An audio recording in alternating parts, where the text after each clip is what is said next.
இந்த மாதத்தினுடைய வாக்குத்தத்தை நான் உங்களுக்கு சொல்லிடுறேன். ஏன்னா எப்போ மாதம் ஒரு செய்தி எடுப்பேன், அதனால இதை குறித்து அவங்க 2 பேசுறதுனால அந்த 2 செய்தி எடுத்திருக்கேன். ஏசியாவின் தீர்க்கதரிசி புத்தகம் 63வது அதிகாரம் 26வது அதிகாரம் 3வது வசனம். Please open your Bible. Bible உள்ள வாங்க. காதுலயே கேட்கறதே இருக்காதுங்க. காதுல கேட்கறானே யார் கேட்கணும் சொல்லுங்க, சொல்லுங்க யார் கேட்கணும்? பூர்ணிமா கேட்கணும், கோமதியம்மா கேட்கணும், கிரிஜம்மா கேட்கணும். பொம்மியம்மாவே பைபிளை திருப்புறாலும் ஆயிட்டாங்க நீங்க. சரி, ஏசியா தீர்க்கதரிசி புத்தகம் 26 3வது வசனத்தை வாசிமா. உம்மை உறுதியாய் பற்றிக் கொண்டு, உம்மை உறுதியாய் பற்றிக் கொண்ட, உண்மையா உறுதியா பரிசுத்தை எப்படி பற்றிக் கொண்டதுன்னா அவர் வசனம் வாசி. 2வது அவருடைய ஆலயம், உனக்கு கொடுக்கப்பட்ட ஆலயம். கர்த்தர் எங்க உன்னை காயங்களை கட்டி நடத்துகிறாரா அதுதான் உன்னுடைய ஆலயம். அங்கதான் கர்த்தர் நியாய தீர்ப்பினாலும் உன் ஆலயத்தில் உன்னை கணக்கு கேட்பார். முதலாவது நியாய தீர்ப்பு எங்க ஆரம்பிக்கணும்? உன்னுடைய ஆலயத்தை தான் ஆரம்பிக்கும். எங்க இருக்கிற அங்கதான் ஆரம்பிக்கும். வேதத்தில் உள்ள ஆதாரங்கள். சரி, உண்மையாய் பற்றி கொண்டவர்கள், மனதை உடையவன், உண்மையே நம்பி இருக்கிறபடியால் கர்த்தரை மட்டும் தான் சார்ந்துவான். மனுஷனை சார்ந்துவானா பொதுன்னு கேள்வி வந்து அது நம்மளை ஏமாத்திடும். தரமான தரமாட்டான், வரும் ஆனா வராது, ஏமாத்திரும். அதனால அது உள்ள நம்ம போக வேணாம். கர்த்தருடைய பரிசுத்த நாமத்திற்கு மகிமை உண்டாகட்டும். நீர் அவனை பூரண சமாதானத்துடன் காத்துக் கொள்வீர். உண்மையாய் பற்றி கொண்டு இருக்கிறவர்கள் அவர் எப்படிப்பட்ட சமாதானம்? சாதாரண சமாதானம். ஏற்கனவே ஒரு முறை நான் உங்களுக்கு இந்த வருடத்துல சமாதானத்தின் தேவன் சொல்லியிருக்கேன். ஆனா இப்போ பூரண சமாதானம். பூரண சமாதானம்னா இந்த சமாதானத்தை இடிக்க, நாட்ட, பிடுங்க, கழட்ட, கீழே தள்ள முடியாது. கொடுத்தாருன்னா கொடுத்ததுதான். அப்படியே ஸ்டாண்டர்டா அந்த சமாதானம் எப்படி இருக்கும்? உங்க குடும்பத்துல அப்படியே தங்கி இருக்கும், தங்கி இருக்கும். பூரண சமாதானம். கஷ்டம் வந்தாலும் உன்னை அதை காப்பாற்றும், கீழே வேணாலும் உன்னை எழுப்பி நிற்கும், கால் இடறி போனாலும் உன்னை தூக்கி எழுப்பி நிற்க வைக்கும். ஒரு நாள் என்ன பண்ணது? பசி, பஞ்சனம், பட்டினி எதுவுமே கிடையாது. எல்லாத்தையும் பூரணமா நடத்துவார். பூரணம் என்ன? ஒரு நிறைவு. ஜோரா தட்டுங்க. ஒரு நிறைவு, குறையவே கிடையாது. எந்த குறைவும் வராது. நீங்க வசனத்தை விசுவாசிங்க, கர்த்தர் கண்டிப்பா உங்களோட பேசுவார், உங்களை நடத்துவார். சரி, கண்ணில் மூடி நம்ம ஜெபிப்போம். ஆண்டவருடைய வாழ்த்துக்களை கடந்து போவோம். Thank you father. நன்றி ஆண்டவரே. ஓம் ஸ்தோத்திரம், மக சோத்ரம், சோத்ரம், சோத்ரம், சோத்ரம், சோத்ரம், சோத்ரம்.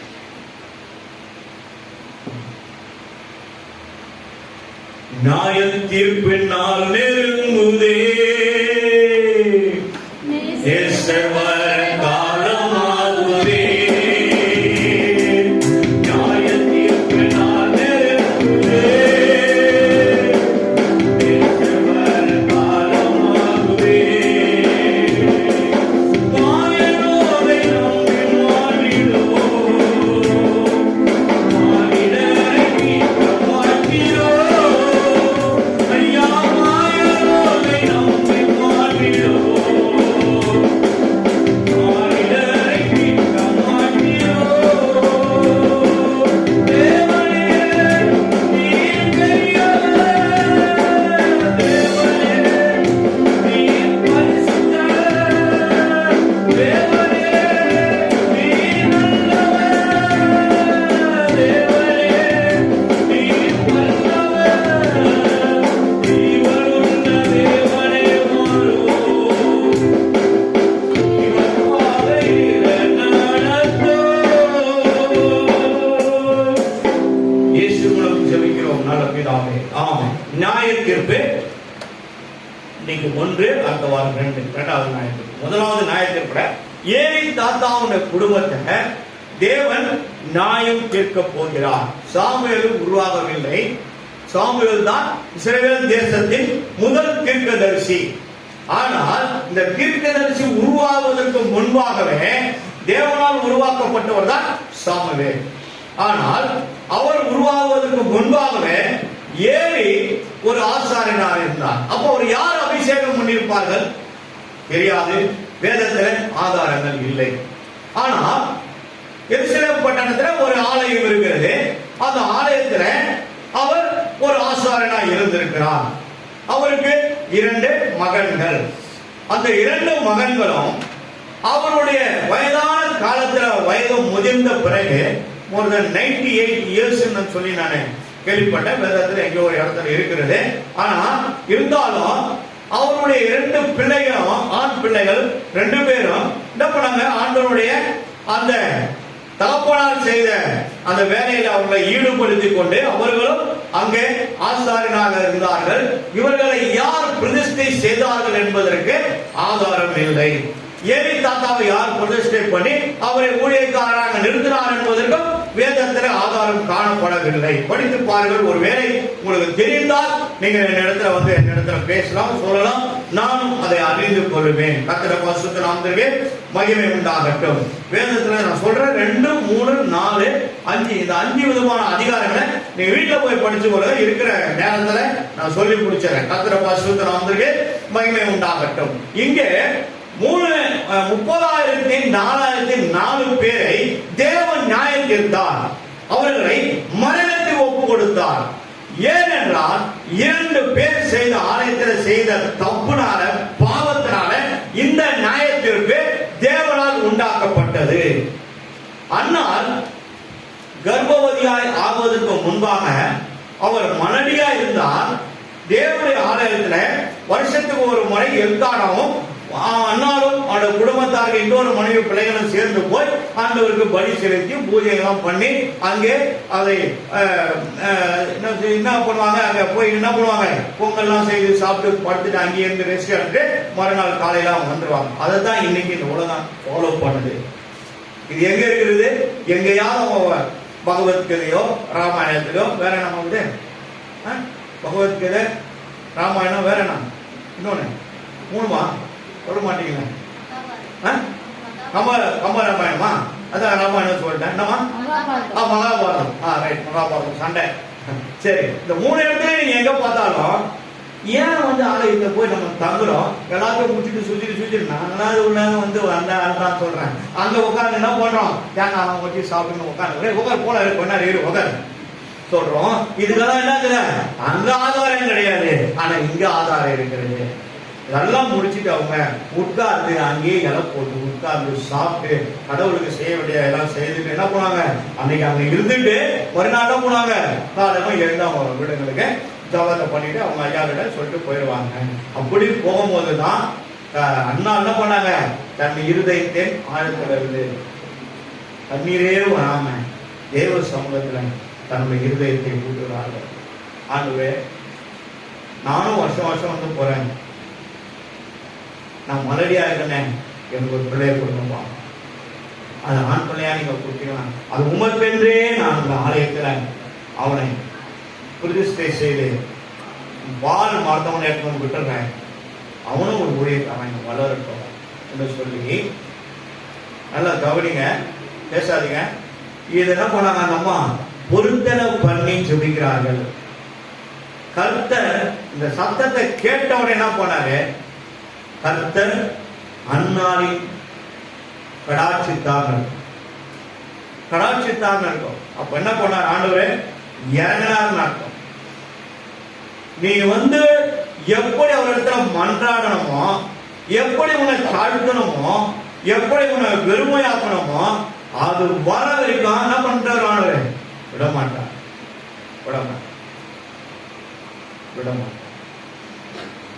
கர்த்தர் பரிசுத்த நாமத்துக்கு மகிமை உண்டாகட்டும். இந்த சத்தத்தை, ஆலயத்தோட சத்தத்தை அன்னாருடைய சத்தத்துல உதவ மட்டும்தான் செய்யுது. கண்ணீர் வரல, இருதயத்தின் குமுறலை கர்த்தர் கேட்டார். மனாந்தரத்துல குழந்தையின் சத்தத்தையும் ஆகாருடைய கண்ணீரையும் பரலோகத்திற்கு தேவன் கண்டார். இருக்குதா இல்லையா? உடனே தேவதூதன் வர ஸ்பாட்ல. அப்போ இங்க நம்ம நடக்கிறதுனால பார்த்துட்டு ஏமாத்த முடியாது. நம்மளுடைய திறமை, நம்முடைய எல்லா டேலண்டும் சைபர்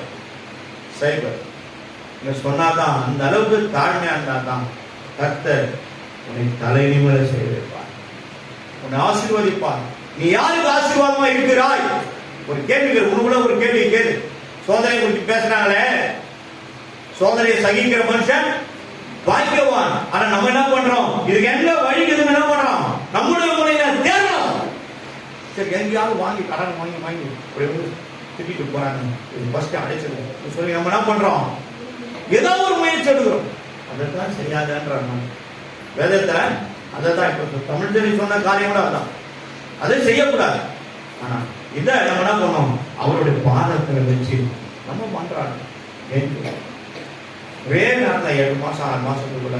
ஆனா நாங்க எத்தனை காலமா ஜெபம் பண்ணிக்கிறோம், 2 பேரும் எங்க தான் நிக்கணும் ஆண்டவரே, நீங்க 2 பேரும் கொடுங்க ஆண்டவரே, 2 பேரும் எங்க தான் இருக்கணும். கண்டிப்பா நிற்பாங்க. 15 ஆண்டு காலமா அவங்க தலைமையில கை வச்சு ஜெபம் பண்ணிக்கிறீங்க. அவர் பாக்குறாங்க, அவர் பார்த்திருக்காங்க, என் வாயின் சத்தத்தை அவர் கேட்டு இருக்கிறாங்க. விட்டுருவாரா? விட மாட்டார். இன்னைக்கு நம்ம ரூட்டெல்லாம் வேற மாதிரி போலாம். ஆனா ஏற்ற நேரத்துல எங்க எடுத்துட்டு வந்து நிறுத்தணுமோ அங்க அவங்க நிறுத்துற வரைக்கும் விட மாட்டான். உன்னை நசுக்கிக்கினே தான் இருப்பான், உன்னை நொறுக்கிக்கினே தான் இருப்பான். என்ன பண்ணுவாரு? எடுத்துமோ எங்க சேத்துல போட்டு உருட்டி பெரட்டி எடுத்து எந்த தண்ணியில நீ கழுவுனா சுத்தமாவே அந்த தண்ணில கழுவி உன்னை விடவே மாட்டார். சரி பண்ற வரைக்கும் உன்னை மெல்ட் பண்ணி எடுத்துருவாரு. அவருக்கு ஏற்ற பாத்திரம் அவங்க என்ன பண்ணுவாரு? மண்ணை போட்டு மிதிக்கிறான் இல்லையா, மிதிக்கிறானே, மிதிச்சு அவருக்கு ஏற்ற பாத்திரமா கொஞ்சம் மழைஞ்சா கூட அவனா போனோம். அந்த சொல்லுங்க, அந்த போய் என்ன பண்ணுவாரு? அப்படியே போட்டு அடிச்சு நசுக்கி எடுத்து போய் கீழே போட்டு 4 தப்பி காலில் போட்டு மிதிச்சு தள்ளாம தான் அடி உதப்பட்டுதான் வந்து சேர்க்கணும். முன்னாலதான் நம்ம உருவாக்கப்பட்டிருக்காரு ஆண்டவர். அதனால்தான் அவங்க சங்கீதத்தில் இருக்குது, மண்ணினால உருவாக்கப்பட்ட மனிதன் கடைசியில் அவன் மண்ணுக்கு திரும்புவான், அவனோடு அவனுடைய நினைவுகள் எல்லாம் முடிவு விடுகிறது. அது கடைசி வேதத்தில் இருந்தா, சங்கீதத்தில் இருந்தா இல்லையா? பச்சுப்பாரு கர்த்தருடைய பரிசுத்த நாமத்திற்கு மகிமை உண்டாகட்டும். அப்போ இந்த அந்நாள் பண்ண கர்த்தருடைய வார்த்தை மேல போயிடுச்சு. நம்ம சத்தத்தை ஆண்டவர் கேட்கலான்னு மட்டும் நினைக்காதீங்க. நம்ம பண்ற ஜெபம் மேல போலன்னு மட்டும் நினைக்காதீங்க. வீட்டுக்காக சரி நீங்க பண்ற ஜெபம்லாம் இன்னைக்கு நடக்கல, நாளைக்கு நடந்துடும். தரணும் நான் எப்போது சொல்லிட்டேன், இதே ஏரியாவில் நீ ஒரு வீடு வாங்குவீங்க பிரதர், நடக்காம பிரதர் ஹெட்மாஸ்டர் சொல்லிட்டா, யார் வீட்டுக்காரங்க ரசிக்க போடாம இருக்காங்க, எல்லாரும் பேரும் மேலே எழுதியாச்சு. Maybe sanction are granted. கண்டிப்பா அது நடக்கும். எத்தனை முறை ஜெபம் பண்ணிட்டோம், எத்தனை இனி 100 முறை ஜெபம் பண்ணா கூட அவர்கிட்ட அது ஏற்கனவே ஒரு காதில் போயிடுச்சு. நடக்கிற நேரத்துல நடக்க சொல்லும் போது வரலன்னா தூக்கி போய் என்ன பண்ணுவாரு?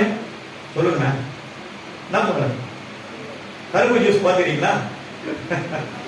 உள்ள எடுத்து என்ன போனோம், அந்த ஒரு சொட்டு கூட இருக்காது, சும்மா போட்டு போட்டு போட்டு போட்டு எடுப்போம். அந்த அளவுக்கு என்ன பண்ணுவாரு? நசுங்கி முசுங்கி நொறுங்கி பிச்சு பிச்சு எடுத்துருவாரு. அப்புறம் நீ ஏன் ஒத்துன்னு வந்துடு, நீ ஏன் ஒத்துன்னு வந்துடுற அளவுக்கு அவன் பண்ணுவார். நிறைய பேர் ஆலயத்துக்குள்ள வந்து உட்கார விட மாட்டாங்க. நான் என்ன சொல்றேன், ஆலயத்துக்குள்ள வராதவங்கள தயவு செய்து கம்யூனியன் கொடுங்கன்னு சொல்லாதீங்க. சத்தியத்தை கேட்ட பிறகுதான் அந்த கம்யூனியன். அதுக்கு நீங்க என்ன பண்ணுங்க, உங்க வீட்டுக்கார பார்த்து நீங்க அதுல இறங்காதீங்க. ஆண்டவரே அந்த மனுஷன் மனம் திரும்பி இந்த கம்யூனியனுக்காக உள்ள உட்கார நீங்க ஜெபம் பண்ணிருக்கீங்களா கேளுங்க. கர்த்தர் செய்வார், கண்டிப்பா செய்வார். நான் கொடுத்துருவேன். கொடுக்க மாட்டேன்னு சொல்றது எனக்கு அதிகாரம் கிடையாது, கொடுக்கதான் எனக்கு அதிகாரம். இந்த 2 பேரும் அவருடைய 2 பிள்ளைங்களையும் யாரும் உபதேசம் பண்ண, ஓப்பனியம் பினகாஸ் 2 பேர்.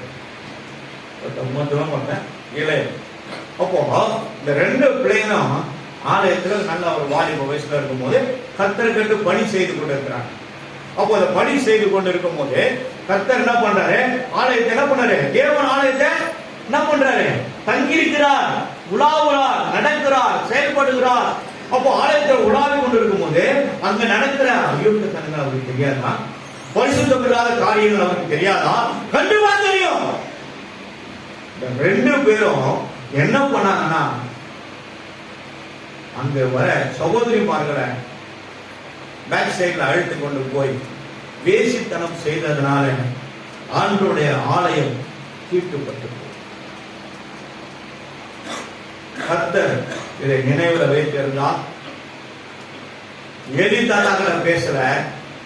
அந்நாள் உங்களுக்கு குழந்தை பிறந்த பிறகு பால் வாங்க உடனே எடுத்து வந்த அந்த குழந்தை என்ன பண்ணிட்டாங்க, ஏலி தாத்தா கிட்ட ஒப்படைச்சிட்டாங்க. அவன் ஆலயத்தில் வளர்ந்தான். இருக்கும் ஆலயத்துல வளர்ந்தான். கர்த்தர் யார் பிள்ளைங்களை யார் வளர்க்கணும்? நம்ம பிள்ளைங்களை யார் வளர்க்கணும்? கர்த்தர் தான் வளர்க்கணும். நல்லா தெரிஞ்சுங்க. அவர் போட்ட பிச்சை தான் அந்த கர்ப்பத்தின் கனிகள். பிள்ளைகள் கர்த்தரால் கொடுக்கப்படும் சுதந்திரம். மறக்காதீங்க. பிள்ளைகளுக்காக ஜெபிங்க.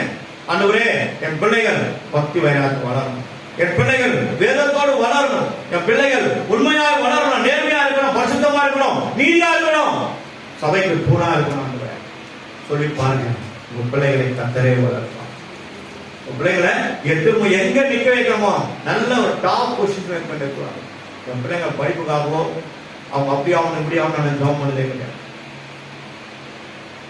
ஆனா கர்த்தரே வளர்க்க அவருடைய வேலையை நான் பார்த்தேன்.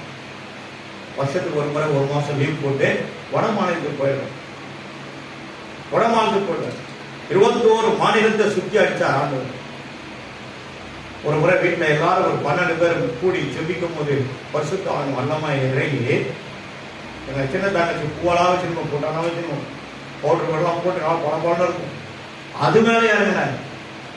இறங்கி அது சொல்லுது, நான் உன்னை தூர தேசங்களுக்கு கொண்டு போறேன். நான் நினைச்சேன் எனக்கு தம்பி ஒருத்தர் பீகார்ல ஊழியக்காரனா இருக்காங்க, அவனைதான் சொல்லுது நான் நினைச்சேன். அப்புறம் எல்லாம் கொஞ்சம் ரெஸ்ட் டீயெல்லாம் சாப்பிட்டு உட்காந்து பேசும்போது சொல்லு, ஆனா உன்னதான் ஆண்டவர் காட்டுறது, உன்னதான் கொண்டு போக போறாங்க சொல்லிச்சு. இப்பதான் தெரியுது ஆண்டவர் வந்து பார்த்துட்டாரு, என்னைக்குதான் விடமாட்டாரு என்ன சொல்லி இருக்கிற காலத்துல ஆண்டவரிடம் பல தேசங்களுக்கு கொண்டு போறாங்க. தூர தேசங்களை நான் போகிறோம்னு ஆண்டவரே, என் தாய்க்கு நான் என் இந்தியாவை காட்டுகிறார். கேட்ட பிறகு 21 மாநிலத்தை ஆண்டவரை சுற்றி காட்டு. பஞ்சாப்ல தான் அந்த டர்பன் கேட்டுப்பாங்க. பஞ்சாப்காரன் நல்லா சரியான ஐக்கியம் இருப்பாங்க. அவன் எங்களெல்லாம் சட்டையை குத்தி அப்படியே அந்த லாரியை குத்தி அப்படியே தூக்கிட்டாங்க. பயந்து கீழே கால் கண்டன்னு ஆடு. ஒருத்தருக்கு அனுபவித்தோம், துன்பத்தை அனுபவித்தோம், அடிவானம் அடைந்தோம். குஜராத்தில் போய் திருத்தருவா கத்துறோம். 1 மாசம் கழிச்சு என்ன ஆச்சுன்னா பூகம்பம் வந்து பூமி தாரா வெடிச்சு. வைரம் திட்டுற இடம் ஒரே இடம் எங்கன்னா இந்தியாவில் வைரம் குஜராத் தான்.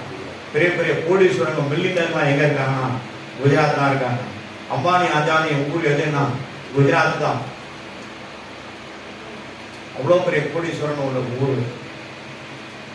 நாம போன கிராமங்கள்லாம் குறைந்தது ஒரு 40 கிராமத்துக்கு மேலே போய் காட்டுறோம். ஒரு நாளைக்கு 15 கிராமத்தை சுற்றும். ராவு போல் தேவை சுத்தம், சாப்பாடுலாம் பார்க்க. அப்படி கத்துன காலத்துல நான் வந்துட்ட பிறகு அந்த ஐயா நம்ம நடந்து போய் வந்து எல்லாம் தெரியும். ஆனா பூமி 2ஆம் கடந்து எல்லாம் விழுங்கி போச்சு. ஒரு வைர வியாபாரி அவருடைய கடை அப்படியே முழுகி போச்சு. முழுகி போனதுனால பூமி முழுகி போட்டுச்சு. ஒண்ணுமே இல்லை, எல்லாத்தையும் எழுதிட்டாங்க. வீடும் போயிடுச்சு. ரோட்ல போய் நின்று ஊர் பண்ணு வாங்குறதுக்கு ரோட்ல போய் நின்று அந்த ஆள் அழுதுனே போய் நின்று அந்த ஊர் பண்ண வாங்கினாங்க. யோசித்து பாருங்க, கர்த்தரால எதையும் செய்ய முடியும். உங்க தூக்கி நிமிர்ந்த வச்சுக்கவும் முடியும், உன்னை தள்ளி விட்டு வேடிக்கை பார்க்கவும் முடியும். அப்ப நம்ம எப்படி இருக்கணும்? உண்மையாய் அவரை தேடும் யாவருக்கும் இயேசு புதரே. உண்மையாய் அவரை தேடும் யாவருக்கும் இயேசு அற்புதரே. அற்புதர் அற்புதர் அற்புதர் அற்புதர் இயேசு அற்புதர்.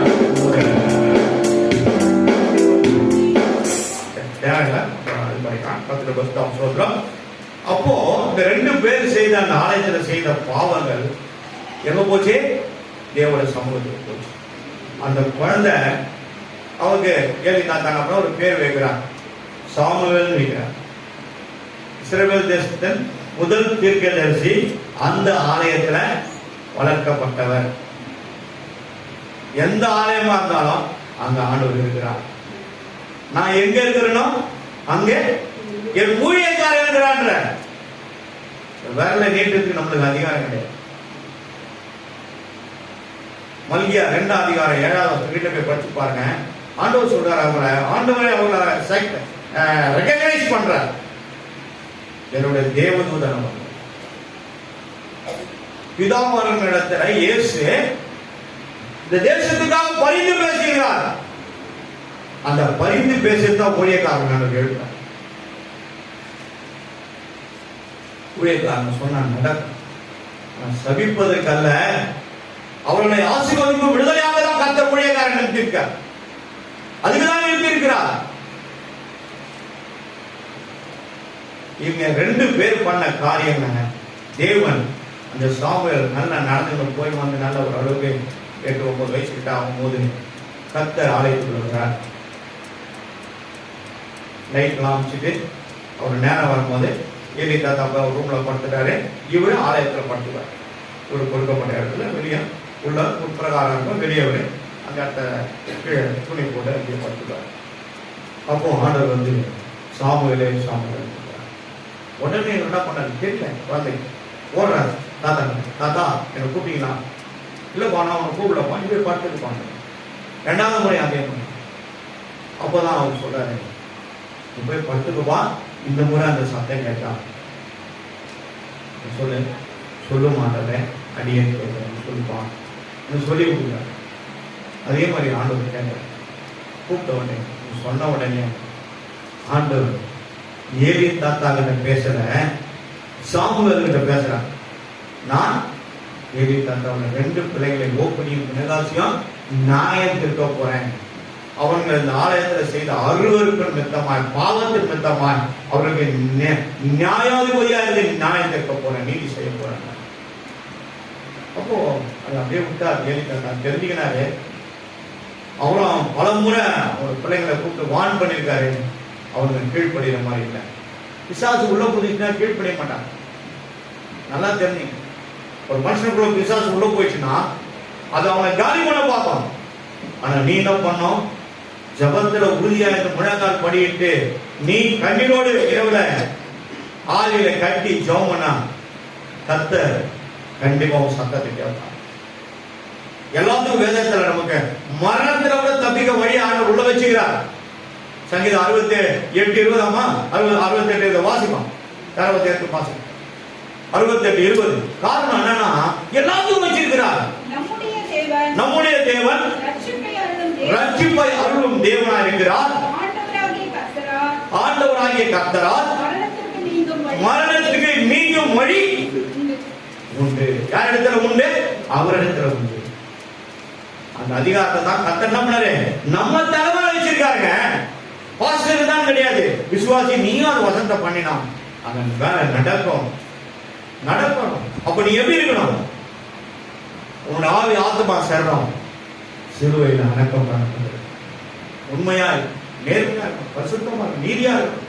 அப்பதான் வசனம் உனக்குள்ள இருந்து வேலை செய்யும். ஏன்னா போய் திரும்பி வந்தோம். 2 பேரை தப்ப தாத்தா வயசானவரானால கண்டிக்க முடியல, அடிக்க முடியல, திட்ட முடியல. ஒண்ணுமே பண்ண மேற்பூச்சா ஒரு பண்ணதுனால இது என்னாச்சு? நாளுக்கு நாளே பெருகி கொண்டே இருந்தது. நாளுக்கு நாளே பெருகி கொண்டே இருந்தது. கர்த்தர் போவதனால தான் அவர் இறங்கி வந்தார். இறங்கி வந்து பேசினாரு, பண்ணாரு. அப்போ ஏலி தாத்தா கூப்பிட்டு 2 நாள் கழிச்சு கூப்பிட்டுருவேன். சமையலே உட்காருமா இல்லை தாத்தா நீங்க சொல்லுவேன். அப்படி சொல்லும் போது ஆண்டவர் பேசுகிறாப்பா, என்ன சொன்னாலும் ஒரு வார்த்தை மறைக்காம அப்படியே சொல்லுவா. எப்படி சொல்ல முடியும்? தாத்தா தான் நான் வளர்க்குறேன், ஆனாலும் சொல்லுவான். நீ என்ன மறந்துடு, யாருக்கிட்டே பேசுற மாதிரி சொல்லுவான். ஆனா அவங்களுக்கு தெரியும் நம்ம பிள்ளைங்களுக்கு தான் கர்த்தர் அப்படின்ட்டு பேசியிருக்காங்க. அப்போ அவங்க எல்லாருமே சொல்லுவாங்க.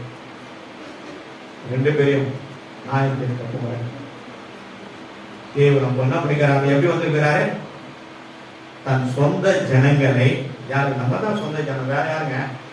சொந்த ஜனங்களை நீதியோடும் நிதானத்தோடும் அவர் நியாயம் தீர்ப்பார். ஒண்ணு நீதி, சத்தியத்தினால நம்மள நியாயம் தீர்ப்பாரு. ரெண்டாவது நிதானம். தப்பிக்க முடியுமா? ஸ்டெப் பை ஸ்டெப் முடியுமா? முடியாது, முடியாது. எந்த பக்கம் டமானாலும் முடியாது. தான் வந்து அங்க நிற்பாரு. என்ன சட்டியில போடுவாங்களா, நெட்ல போடுவாங்களா தெரியாது. கர்த்தருடைய பரிசுத்த நாமத்துக்கு ஸ்தோத்திரம். இது தாத்தா கிட்ட எல்லாத்தையும் சொல்லிடுவாரு. அவரும் அழுது குழம்பி நிறைய காரியங்களை யாருக்கும் சொல்லாதப்பான்னு சொல்லிட்டு அவர் என்ன பண்ணார், சரிப்பா நீ போய் உங்க வேலையை பாரு நான் அமைச்சிருவாரு. அவருக்கு அவர் ஸ்தானத்துல இருப்பாரு. மற்ற வேலைகள்லாம் நடந்து கொண்டே இருக்கணும். ஆனாலும் அவங்க 2 பேரும் கர்த்தருக்கு விரோதமா, ஆலயத்துக்கு விரோதமா தேவனை இருக்கிறான்னு தெரிஞ்சும் தெரியாத மாதிரி 1000 வேலைக்கு இதே செய்யணும். அங்க பாதிக்கப்பட்டவங்களும் அந்த தாத்தா பல முறை ரிப்போர்ட் பண்ணியிருக்காங்க. பண்ணாம இருக்க மாட்டாங்க, பண்ணியிருக்காங்க. ஆனாலும் இவருடைய ரிப்போர்ட் அவர் எடுத்துட்டு போய் அவங்கள்ட்ட பேசி அவங்கள என்ன பண்ண முடியல, கண்டிஷன் பண்ண முடியல. நீங்க பிள்ளைங்களை கண்டிஷன் பண்ண முடியல, நம்ம விட்டுறோம். அது பின்னாடி என்ன ஆயிடும், நமக்கே புள்ளி ஆயிடும். பிள்ளைங்களை நான் தைரியமா சொல்ல தெரியுமா, 2 பேரும் சத்தத்தை கீழ் பண்ண இருப்பா இல்லைன்னா. ஏன்னா கண்டிஷன் பண்ணிதான் அடிக்கிறான் ஏன் இதெல்லாம் வாய் மட்டும் ஈஸியா ஏமாத்த தவறுப்பான்னு ஏமாற்றி விடும். இத்தனை ஜான் போல என்ன பேச்சு பேசுறாங்க, அவங்க பேசுறது என்னாலும் பேச முடியல. கர்த்தருடைய பரிசுத்த நாமத்துக்கு மகிமை உண்டாகட்டும். பாருங்க, அமைதியா இருந்த நேரத்துல ஆண்டவர் என்ன பண்ணாரு, திடீர்னு அமலேக்கர்களை எழுப்புறாரு. மீதியானவர்கள் அமலேக்கிறோம் நியாயம் கொஞ்சம் நேரம் சேர்ந்து என்ன பண்றாங்க, பெலிஸ்தர்கள் ஒன்னா சேர்ந்துட்டு வராங்க, யுத்தத்துக்கு வராங்க, ரெடியா நிக்கிறாங்க. இந்த செய்தி ஏழை தாத்தா வந்து அறிவிக்கப்படுது. அப்ப கூட இவங்க 2 பேரும் ஆண்டவருடைய முறை இல்லை. ஏன்னா 2 பேரும் எப்படி இருக்கிறாங்க, ஆவிலே இல்ல மாமிசம். சுயம் செத்தாதான் நீ ஆவில மாறுவாய். சுயம் என்னில் சாம்பலாய் மாற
இருதயத்துக்கு காரணம் என்னமா, இருதயம் எப்படிப்பட்டது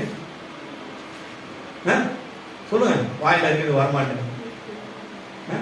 கருப்புள்ளதும் மகா கேடு உள்ளதும் விதமா இருக்குது. மகா இருக்குதாமா, மகா கேடு. சாதாரண மகா கிடையாது, சாதாரண கேடு கேட்டது மகா கேடு. மகா கேடுன்னா என்ன அர்த்தம்னா, வானம் பூமி அந்த அளவுக்கு இருக்குதோ அந்த அளவுக்கு கேடு உள்ளதா இருக்குது. யார சொன்னா, எல்லாருடைய இருதயத்தை நான் சேர்த்து சொல்றாங்க. பார்த்தா இப்படி மட்டும் கிடையாதுங்க, எல்லாரும் என்னையே சேர்த்தான் சொல்லி. ஏன்னா நம்ம மனுஷீகத்துல இருக்கிறோம், அப்பப்போ டக்கு சில காரியங்களை மாத்திக்கும். ஆனா ஒரு தேவன் மாறாதவராக இருக்கிறார், அவர் மாறாதவராக இருக்கிறார். இந்த 2 பேர் பண்ண தப்பு அங்க வர அந்த பெரிய சேனையை நம்மளால முடிச்சிடும். நம்ம ஆண்டவர் கூட இருக்கோம். இப்போ ஒண்ணும் கிடையாது. இவர் எவ்வளவு டேமேஜ் ஆகிக்கிறாரு அவருக்கே தெரியல. சரி, யுத்தத்துக்கு போலானே முதல் போறாங்க. 1 சாமுவேல் 4ஆம் அதிகாரம் 1-2 வாசிக்கமா. யுத்தத்துக்கு போறாங்க. யுத்தத்துல என்ன பண்றாங்க? சண்டைக்கு போறாங்க. யாரு? இவங்களும் போறாங்க, இஸ்ரவேல் ஜனங்களும் போறாங்க. படிமா. சாமுவேலின் வார்த்தை இஸ்ரவேலுக்கு எல்லாம் வந்தது. இஸ்ரவேலர் பெலிஸ்தருக்கு விரோதமாக யுத்தம் செய்ய புறப்பட்டு எபேனேசு சமீபத்தில் பாளையம் இறங்கினார்கள். சண்டைக்கு இறங்கிட்டாங்க. பெலிஸ்தரோ அப்பேக்கியோடு பாளையம் இறங்கி இருந்தார்கள். பெலிஸ்தர் இஸ்ரவேலுக்கு விரோதமாய் அணிவகுத்து நின்றார்கள். யுத்தம் அதிகரித்து இஸ்ரவேலர் பெலிஸ்தருக்கு முன்பாக முறியடிக்கப்பட்டார்கள். அவர்கள் யோசனையில் போர்க்காலத்திலே ஏறக்குறைய 4000 பேர் வெட்டுண்டு போனார்கள். சரி, நான் என்ன சொல்றேன்? ஃபர்ஸ்ட் என்ன பண்ணாரு? 4000 பேர் ஆளு தந்தாரு. 4000 பேர் முதுக காட்டி செத்து போயிட்டாங்க. அடி உள்ள போட்டாங்க. ஏன்? நடத்துறவங்க நீதி உள்ளவங்களா இருக்கணும். நடத்துறவங்க சுத்தம் உள்ளவங்களா இருக்கணும். நடத்துறவங்க பரிசுத்தம் உள்ள பிள்ளைங்களா இருக்கணும். உண்மையான தேவனுடைய ஆசாரமா இருக்கணும். It's not a qualified person. 2-3 பேருமே disqualified person தான். எலி தாத்தாவும் ஆண்டவர் அங்கீகரிக்கல, இவரு ஆசாரன் ஆயில. நீ நிறைய பேரு பாஸ்டர்னு போட்டுக்கிறாங்க. ஒரு 100 பேர் சேர்ந்தா இவ்வளவு பெரிய செல்லு, என்ன நம்ம செல்லு பட்டுல தான் இருக்குது. ஆண்டவரே எப்ப வாங்கி கொடுத்தாலும் பரவாயில்லப்பா, அப்ப நான் மன முடியுமா ஏத்துக்கிறேன். இது வரைக்கும் ஓட்டமா அதுவும் ரிப்பேர் ஆகிற மாதிரி தெரியல. கீழே வந்து பல முறை என்ன பார்த்து நானும் நம்ம தம்பி என்கிட்ட கொடுத்து அப்போ டேட்டை மாத்துறாங்க, அதை மாத்துறான்னு சொல்லுவேன். டப்பு மாத்திக்கிட்டு தான் இருக்கும். அதான் மாத்திக்கினா அதுவும் ஓடிக்கிட்டு தான் இருக்குது. எத்தனையோ முறை நினைச்சு ஒரு மாதிரி ஆயிடுச்சு. உள்ளவே தண்ணி கூட போயிடுச்சு. ஓ இதோட தான் போடுது வேற என்ன அப்போ கூட போக மாட்டேன். தொச்சிட்டு போட்டா டப்புன்னு எடுக்குது. அப்போ என்ன அர்த்தம்? எதையும் அவர் தரணும்னு நினைக்கிறேன். 2 பிள்ளைங்களுக்காக ஜோம் போனோம். ஜொபிக்க அப்புறம் எல்லாரும் டேஸ்ட் பண்ணோம். எல்லாரும் ஜொபிக்க 1 வருஷம் 12 மாசம் கூட வரல. ஆனா அதுக்குள்ளேயே 2 கட்ட என்ன பண்ணாரு? நேர்த்தியா முடிச்சாங்க. அப்போ காரணம் நம்மளுடைய முகம் அவர் முகத்தை தேடணும். அப்போ இது சுத்தமா இருந்தா அது மேல போயிடும். இது சுத்தமா இல்லாதனால தான் நசுக்கல், குடும்பத்துல குறைவு, கடன் பிரச்சனை, போராட்டம், நிம்மதி இல்லை, தூக்கம் இல்லை, வீடுகால பிரச்சனை, குடும்பங்கள் பிரச்சனை, பிள்ளைங்க